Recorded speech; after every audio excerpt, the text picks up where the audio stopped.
महादेव का स्वभाव दानी है। वो दान देना जानते हैं। कोई भी उनकी थोड़ी सी पूजा करे तो भगवान महादेव उसी पर रीझ जाते हैं और उसे सब कुछ प्रदान कर देते हैं।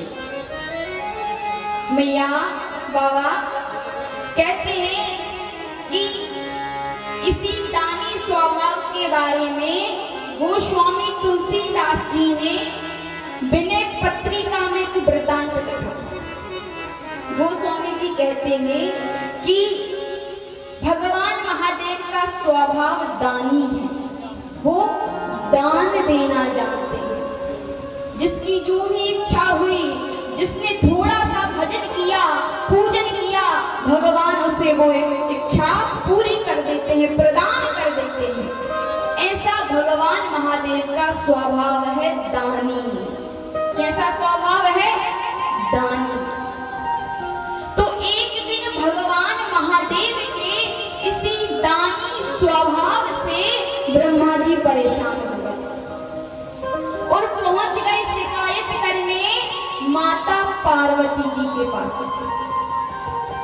जाकर कहने लगे, मैया मैं तो इस ब्रह्म पद से इस्तीफा देना चाहता हूँ, मुझे इस ब्रह्म पद पर नहीं रहना।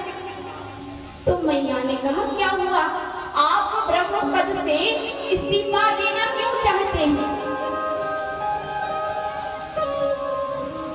तो ब्रह्मदेव ने कहा, माता आपके जो स्वामी का स्वभाव है ना, वो दानी है। अरे जिसको जो मर्जी आए उसे प्रदान कर देते हैं। तो माता पार्वती ने कहा, यदि उनका स्वभाव दानी है तो इसमें आपको क्या परेशानी है? भाई उनका स्वभाव दानी है, वो तो दानी ही रहेगा। तो ब्रह्मदेव कहते हैं कि देखो मैया, मैं जिस किसी की भी भाग्य में कोई पद सम्मान प्रतिष्ठा नहीं लिखता। व्यक्ति का भाग्य कौन लिखता है? ब्रह्मा जी। तो ब्रह्मा जी कहते हैं, यदि मैं किसी के भाग्य में कोई मान सम्मान नहीं लिखता, कोई पद प्रतिष्ठा नहीं लिखता, कोई सांसारिक ऐश्वर्य सुख नहीं लिखता, लेकिन ये औगरदानी क्या करते हैं, यदि कोई इनकी पूजा कर दे तो इसे वो सब प्रदान कर देते हैं, उसी पर लीन जाते हैं।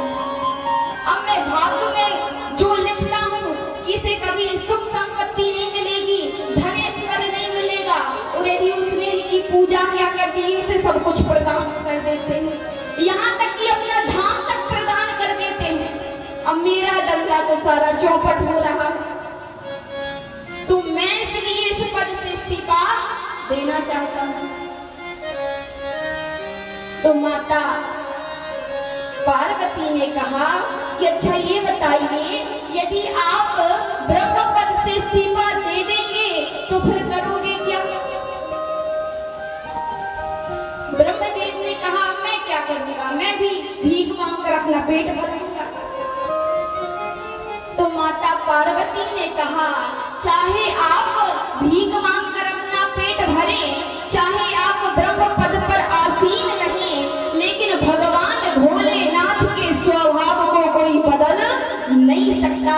उनका स्वभाव दानी है तो वो दानशील ही रहेंगे, उन्हें कोई बदल नहीं सकता। जिस पर भगवान महादेव प्रसन्न हो जाते हैं, उसे अपना धाम प्रदान कर देते हैं, निकृष्ट से उत्कृष्ट बना देते हैं। ऐसे में भगवान महादेव